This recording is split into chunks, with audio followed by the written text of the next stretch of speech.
आणि आता एक महत्त्वाची बातमी आहे। आचारसंहिता लागण्याआधी राज्यातल्या आमदारांची खाती भरली आहेत।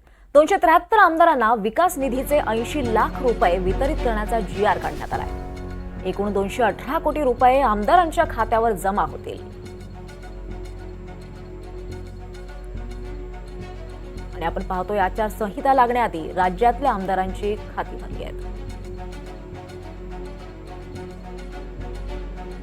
यावर अधिक अपडेट्स घेऊयात। आपल्यासोबत आपले सहकारी सागर कुलकर्णी आहेत। सागर, आचारसंहिता लागण्याआधी राज्यातल्या आमदारांची खाती आता भरली गेली आहेत, काय अधिक अपडेट्स?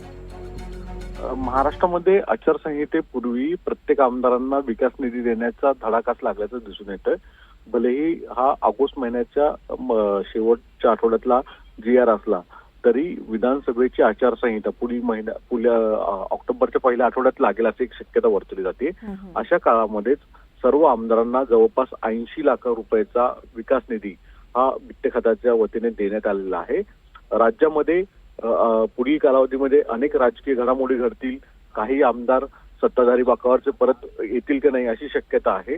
अशा परिस्थितीमध्ये वित्त विभागाने अजित पवारांनी सर्व आमदारांना जवळपास 80 लाख रुपयाचा विकास निधी देत प्रत्येक आमदारांना सक्षम करण्याचा प्रयत्न केला गेलेला आहे आणि विकास निधीच्याच मुद्द्यावर आपण राजकारण करतोय असंही सांगण्याचा प्रयत्न केला आहे।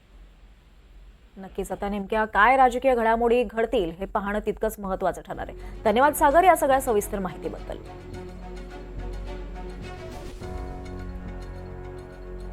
तर आपण आता पाहतोय की 273 आमदारांना विकास निधीचे 80 लाख रुपये वितरित करण्याचा GR काढण्यात आलेला आहे। एकूण 218 कोटी रुपये आमदारांच्या खात्यावर आता जमा होतील।